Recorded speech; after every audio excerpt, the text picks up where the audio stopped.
When Amazon announced it was looking to open a second headquarters, it set off a frenzy among cities wanting to lure the tech giant and its 53,000 new jobs.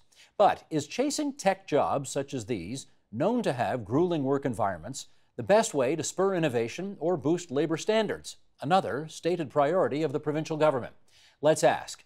Janet Ecker, the just departed CEO after 12 years of the Toronto Financial Services Alliance. She's now vice chair of the board of Toronto Global, which is leading the bid to bring Amazon's new headquarters to the GTA. Ali Asaria, CEO at Tulip, a tech startup. He also founded the highly successful Well.ca.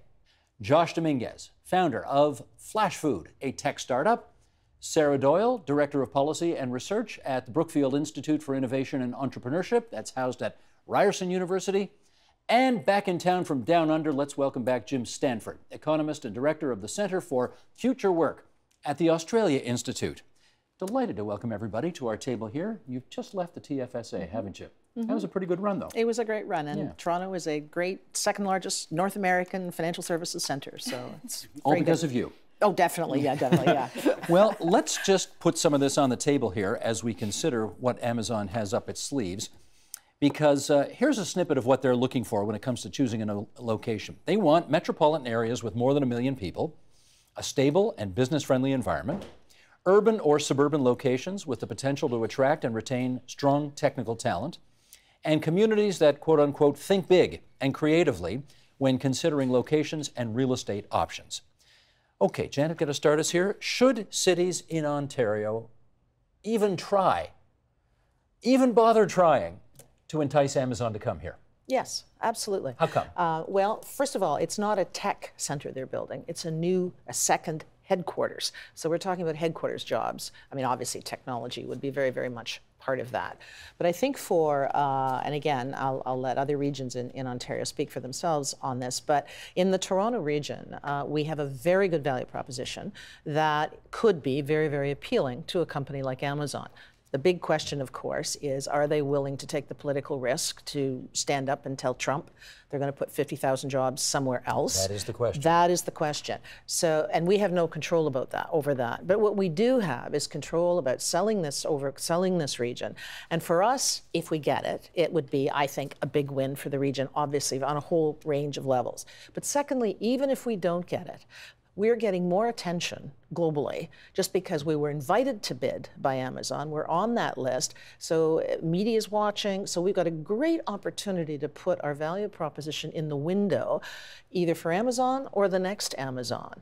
But thirdly, even if we don't get the bid, this is a real test for this region. Are we serious about stepping up our game to compete out there globally for the talent, the jobs, the companies, the investors that will keep economic growth going in this region? That's a real, this is a test for us. Can we do it? That's a great question. Ali, how do you think we should answer that question about what this test is at the end of the day really about?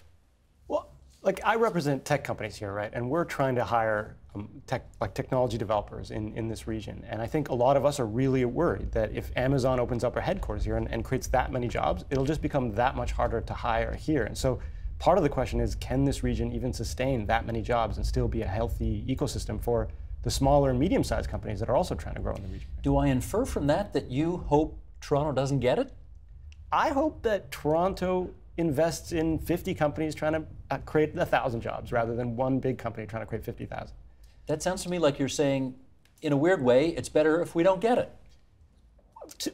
Personally, my gut is that we should make Toronto a place where great companies want to build their headquarters. So we should make it easy for companies like Amazon to do it. But I'm a little bit afraid that the company that is the most notoriously aggressive, perhaps like the most fearsome tech monopoly globally, is the one we're trying to induce the most to come here. I wonder if there's other opportunities for us to grow talent here without Amazon specifically being the focus, right? Josh, what about it? Should we be swimming in this pool? No, you know what? I'm with Ali on this. I mean, like we were talking a little bit before, where we're having a hard time right now finding different tech talent in the city, and specifically what this will do to companies like Flash Food, for example, being so small, is that if you start losing some of the talent to Amazon, which likely will happen for a lot of small startups because Amazon's going to come in, woo people, pay them a whole bunch more money.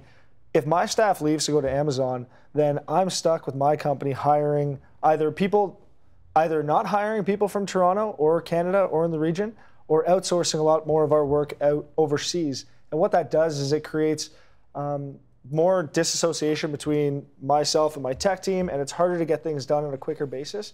I'm with Ali in that, like, we have so many up-and-coming, incredible startups in Toronto and tech companies in the Toronto, Waterloo, Montreal area that why not try and fund some of these companies that could be the next Amazon or could be the next Shopify. Like, you have such an ability right now, more than ever, to put more money into these companies in Ontario and help them grow to compete on a global scale.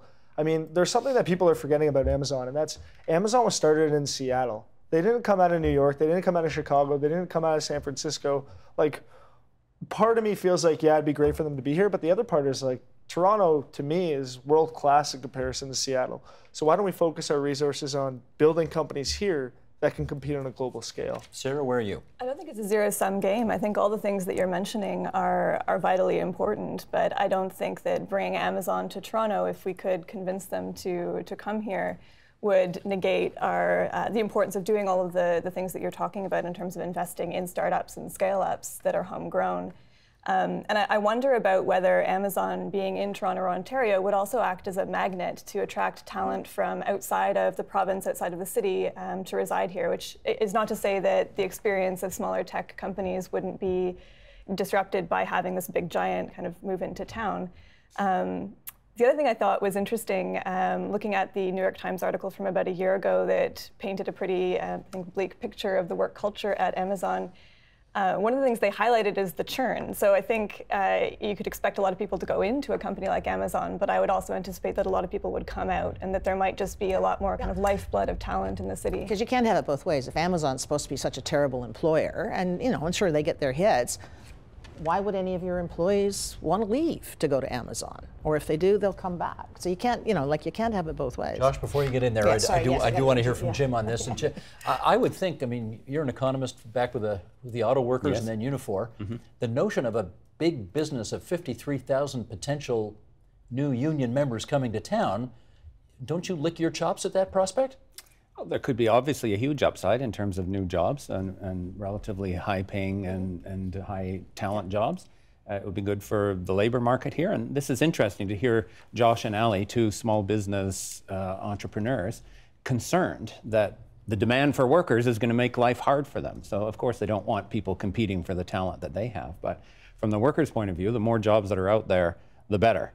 And I think that we don't put all our eggs in this basket, obviously. So setting it up as, why are we chasing Amazon instead of trying to build companies? Obviously, we are trying to build companies, and there are advantages to having homegrown companies that rise up. The really interesting thing I think about the Amazon bid, Steve, is if you look at their full list of criteria, look what they're asking for: a high-quality, excellent city, high-quality, excellent public transit, diversity, inclusion, high-quality, publicly trained. Toronto checks all those boxes. Yes. First of all, it checks all those boxes. Secondly, they're the things that we should be doing anyways in order to build a strong, healthy society. Third, what's not on their list? You never saw Amazon say, I want the cheapest wages in North America. I want the lowest taxes in North America. I want all of the things that business lobbyists are usually demanding. So I think it's instructive for us to note that how you actually build a successful community and a successful economy in this day and age is by investing in the things that people need, rather than this race to the bottom mentality that has dominated our thinking on this for so long. I do need Janet Ecker to respond to the second question you asked, though, when you gave your first answer, which is, can you imagine any scenario in Trump's America where one of the biggest, most important companies in the United States is going to be allowed to export 53,000 jobs to another country? I don't know. I mean, that is the $64,000 question, and only Mr. Bezos can answer that, in terms of what he's prepared to do. But for us, first of all, Amazon is already here. There will be about 800 to 1,000 jobs downtown when they're finished. There's 600 here now. They got a couple hundred more that they're doing here. We've got 4 what they call fulfillment centers. So 2 in Brampton, 1 in I think Milton, and I'm sorry I can't remember the 4th location. So they are already here. So it's not like it's and which is good, because then they're getting an on the ground feel for what is really good here. But even if we don't win the Amazon bid, we can win big time globally, because first of all, I don't think anybody's ever put together a bid like this. I mean, we've got the provincial government, being supportive. We've got the federal government being supportive, and obviously they're also supporting some of the other regions in Canada that would like to bid. You've got the regions all together. We are evidence-based. We're looking at diving down into data to give them the kind of bid that has rarely been seen coming out of this region, which was the whole point of building a regional economic development agency, was to raise our game. So even if we don't get Amazon, what we do is impress the heck out of them, hopefully, and so we might get more jobs anyway. It might not be the headquarters, but it might be more jobs. We impress a lot of other people. There's one area where the Canadian location might be an advantage for us. I mean, I accept the border is a big issue and it's probably a long shot.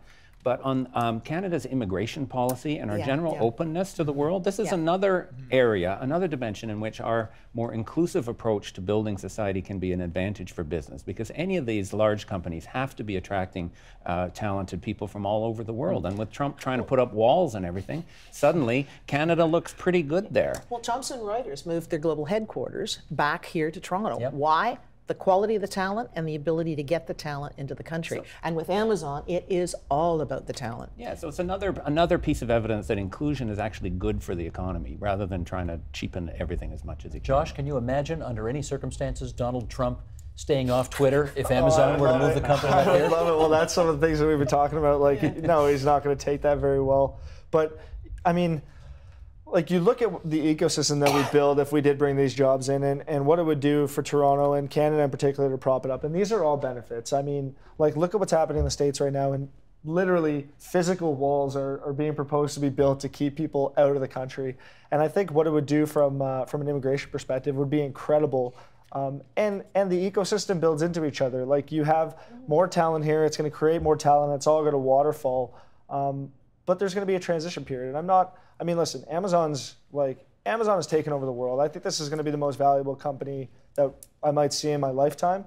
And to the point of gruesome working conditions, everybody who wants to be something, whether it's an entrepreneur or an investment banker or a management consultant or anybody who wants to be at the top of their craft, is going to go through hardship to get there, and they're going to be willing to do more than other people. Yes, that's true, but Amazon's employees are not all up-and-coming managers. What about people working in warehouses, okay? Where Amazon is trying to bust their chops and keep the union out and everything. So, it doesn't mean Amazon has to be a poster child for fair treatment of its workers in order to try and get it here. But you can't be naive about what this company, like giant, enormous companies through the history of capitalism, are trying to do, and that's exploit their workforce, and they do it. Be here and will be subject to the same legislation and labor standards and everything else as any other company here. So, I mean, I think that's a very positive statement for what is here. But the other thing about the talent piece, first of all, every sector in every city is desperate for talent. I mean, everybody needs, that is one of the big problems of our age for a whole series of reasons. So what's important, I think, too, is how attractive we can make ourselves to good quality talent globally. And the other point is how much we can produce ourselves. So, I mean, this is an opportunity for our colleges, our universities to start working to produce more talent and to attract more talent here. We already produce more new tech jobs than New York and San Francisco now. So, I mean, we are really setting a great standard. This would give us a big boost to do more. Sarah, I want to get from you a sense of how far, because we know that business, cities, states, countries, they're all throwing big incentives at Amazon to come here. And I'm wondering, in your view, how much of that should we engage in? Tax abatements, tax holidays, whatever these special incentives might be to get them to come here? I think that's a really important question to be asking ourselves. I think obviously it would be a huge win on a lot of different fronts, as we've been hearing, to have Amazon locate in Toronto, in Ontario. But I think we have to be really cautious about not being willing to do anything to get them to come here. I think we need to be hard-headed in evaluating the costs and the benefits, not just for Amazon, but for the province and for the city. I think there's a danger that governments and others in entering these kinds of negotiations might feel that they need to roll out the red carpet and put together a big incentive package that's attractive. And I think on one hand, we shouldn't underrate ourselves. I think Toronto is very attractive. I think Canada is very attractive, not least because the political context here is more stable and predictable than it is currently in the US, and because of the deep talent pools that we've been discussing. But I think if we start to throw tax incentives or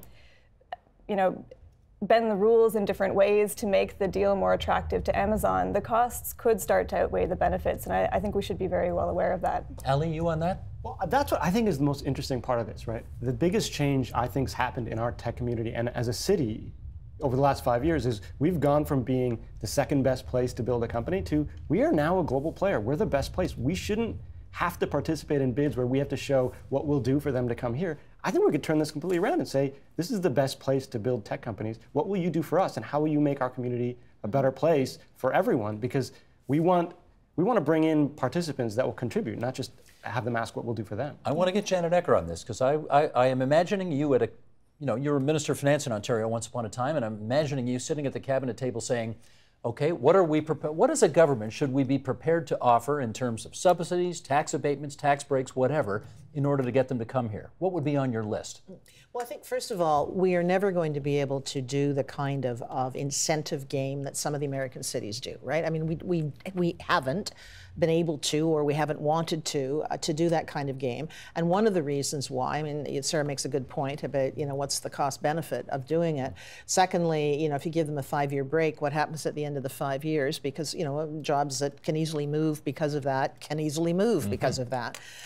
So obviously the federal and provincial governments will make a decision about what they think. But as far as we know at this point, one of the reasons we're on the list is because we've got a competitive business cost value proposition. So, Jim is right. The quality of life things are very important for the talent they want, but so is the fact that we have a very good cost competitive, on the business costs.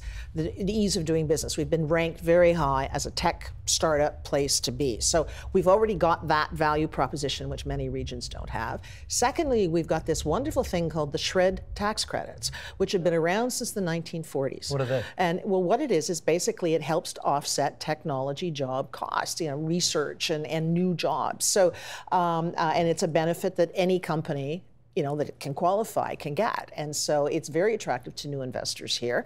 And it's not something that ends in 5 years, and it's not a special bribe or anything like that. So we've already got a series of supports, quality healthcare, quality education. There's just a long list. So we don't necessarily have to play that game. Somebody referenced the New York Times article that, I guess it's a year or two ago, about the inner workings at Amazon's headquarters, and here are a few of the big concerns that employees and former employees raised. When they, quote, hit the wall from the unrelenting pace, there is only one solution: climb the wall. They have the belief that harmony is often overvalued in the workplace and instead encourages what's been described as blunt, even hurtful feedback of other employees' work and ideas. Use of an anytime feedback tool that encourages employees to compliment or complain about one another, ranking employees and letting go of the bottom tier every year, causing constant competition, placing employees on, quote, performance improvement plans when they aren't focused enough on their work, even when some of the employees quoted said the things that were preoccupying them were a breast cancer diagnosis and giving birth to a stillborn child. Jim, this is a company that has had some bad PR as it relates to their employment practices. Question, is this the kind of company Ontario should be rolling out the red carpet and throwing a ton of subsidies at to get to come here? Well, Steve, I could go downtown Toronto and find 20 Canadian companies that do exactly the same thing. So the idea of private companies exploiting their workers isn't surprising to me, and that's true. It's rife in the technology sector, but it's rife in other sectors. It's rife in the auto industry, where you and I have chatted many times about the need to get those plants here. It's not because, they're beautiful employers who do this out of the charity of their hearts and it's a lovely job. It's a heck of a hard job, and you could say the workers are exploited for it, but it's still better that we have those jobs here.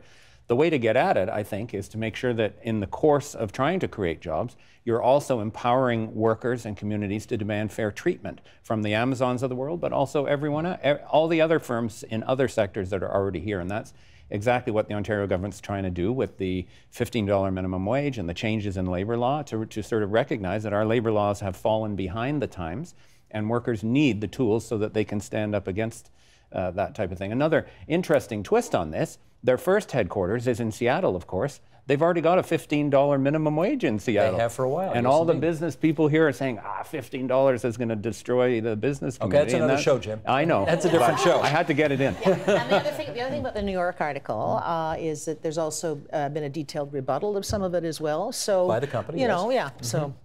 If I could just Both sides of the story. Go ahead, Sarah. add to what Jim was saying, I think it's really important to make a distinction between people who are in precarious positions in the economy that are vulnerable because they're low-skilled, low-wage.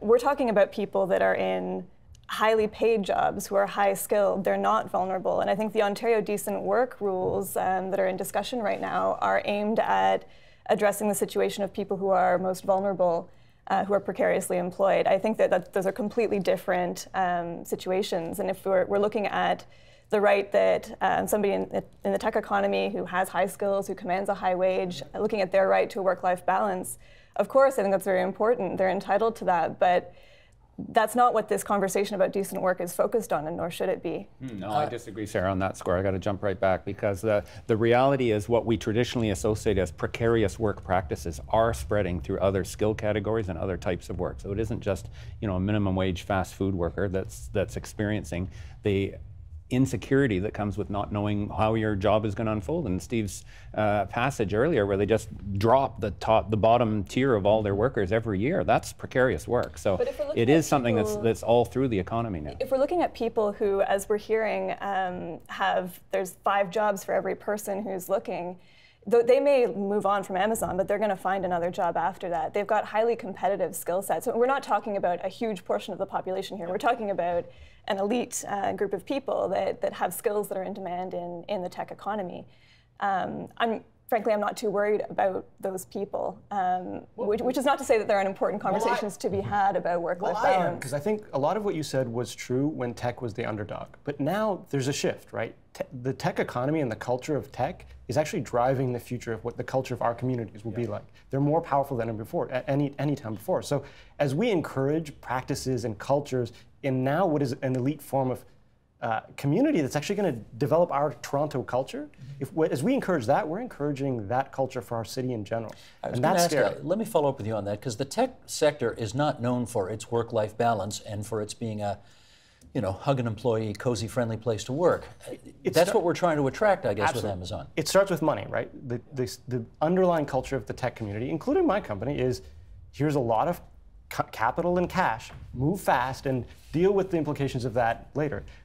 One of the worst issues and side effects of that is the effect it has on diversity, right? The type of tech employee that can work late hours and sacrifice family and free time for their company is a different type of person than your average minority who might have a family to take care of, a mother who has kids to take care of. And so all of a sudden, as we shape the tech culture to be the kind of culture that is saying just move fast and break things and work late hours, we're saying it's the right type of culture for non-minorities and mostly for men. But Josh, that cutthroat environment, which you know, Amazon clearly has played and needed to get to the top of its game, and that's endemic in your sector, isn't it? Yeah, and so like one thing that we have to also realize is that we're not going to be able to bring Amazon here and then tell Amazon how to work. Like we're not going to be able to bring literally the company that's done the most ridiculous things and some of the hardest problems to solve, and then tell them how to run. So Amazon is what Amazon is, and it's going to continue to be what it is. And then on the flip side of that, more to what you guys are both saying, like, I mean, every different tech company every different company in general, like you said, whether it's tech or other industries, they have their own culture and they have their own way of working. And specifically for these high-skilled people, I think that they're going to have other jobs because, as Ali was referencing too, there's other jobs available in the country. But also, when you look at, and I agree, I'm in line with all the performance measures. If you're not doing your job as opposed to your peer group, and you're trying to solve some of these incredibly, incredibly hard problems to solve, not only in one industry, Amazon's going after everything. Like they're trying to solve the hardest problems in almost every industry. So if you have the top performers that fall off, nobody's telling the Maple Leafs not to cut their bottom 6 forwards. You know, like nobody's telling CEOs not to fire certain banks, nobody's telling banks to not fire CEOs that are underperforming.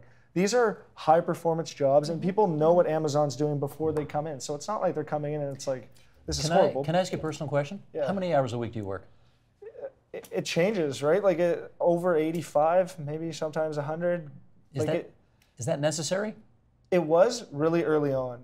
Now, as we've grown and we raised some capital, I was able to start bringing in people that were managing other things. But Mark Zuckerberg said it pretty well, and like I'm not comparing myself to Mark Zuckerberg, but he says, how many hours does he actively work? Maybe 55 to 60 a week. But how many minutes is he spending thinking about his company? Almost every waking moment. Like before I go to bed, as soon as I wake up, it's like, okay, what's next on the docket? And that's whether it's Monday morning or Sunday afternoon. I mean, that's just natural. Do you expect your employees to work 85-hour weeks? No, absolutely not. And we have a pretty, like, we're different where we can work wherever we want to work from. For the most part, as long as people in my company are doing their job, like I'm pretty hands off. And we've taken that approach from the beginning where we're bringing in people that are more senior, that are more higher skilled. And we're basically letting them decide how they want to work. But they're working more than 40 hours a week. They're probably working more than 40 hours a week, but at times, like they're taking, and we don't have a vacation policy, so they can take off whenever they want for as long as they want, as long as they hand the work off to other people and they actively walk them through how to do it. That's interesting. Okay. Can I ask a different question? I'm a little concerned about not just Amazon coming, but I'm actually worried about the future of Toronto as we grow all of these job sectors. I used to work in Seattle near Amazon. I just came from San Francisco, and my friends who work in tech industries there are well paid, as Sarah was describing. These are not someone you have to worry about in terms of their salaries, but none of them can afford a home. And I'm seeing the same thing here with my employees here in Toronto, people who are making great salaries that are way beyond what my parents made when I was a kid, can't afford a home in Toronto. And so I'm worried, but I think there's an opportunity for Toronto to see what went wrong in Seattle and what went wrong in San Francisco. How do we build a great tech community here, but allow our community and our society to thrive with the rise of all these high-paying jobs, but not enough supply for housing? That's very interesting. Can I follow up with you on that? And I wonder how, if you're talking about putting 53,000 probably relatively young people, moving them here for the second headquarters of Amazon, how much is a factor of the fact that no one can afford to buy a house in Toronto? Does that knock us down the list? Well, when was the last time you tried to buy a house in New York? Well, you can't buy a house in London, yes. well, that's right, right? So I mean, like one of the challenges. In Denver. Yeah, but you don't have, what you don't have in Denver is the quality of the talent. You don't have the diversity of the economy. The other thing to remember about Amazon here, right, is they're not just a tech, they're a tech company, but they're in the food business, they're in the book business, they're in the driverless car business, they're in the entertainment business. Yep. And when you look at our urban region here, we can support, and that can be part of that whole economy. So we've got a diverse economy here, which is really, really important. The second thing is one of the reasons they are being very clear about wanting a urban suburban region with at least 1 million or whatever, is because they know, because they've seen it happen in Seattle, they don't want to be the dominant culture, if you will, in town. Right. They want a diverse community. So we've got that benefit going for us as well. So the policymakers know we have affordable housing issues. They're making decisions. We've seen a bit of a cool off here. Mm-hmm. Who knows where that will be?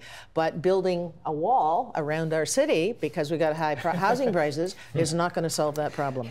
I want to ask the two tech males on our grouping here today about this. Sheldon, can we bring this up here? This is a promotion for Apple's Music's, it's a Dragon's Den-like series called Planet of the Apps. And one of the quotes from one of the contestants was, "I rarely get to see my kids, but that's a risk you have to take." Ali, is it possible to have a decent family life and work in the tech sector in this town? My hope is that my personal sacrifices, because no, I did not have a decent family life building the last two companies that I built. My hope is that I can build a company where we can build great jobs with great work-life balance for my employees. So I'm trying to make those sacrifices so others don't. Josh?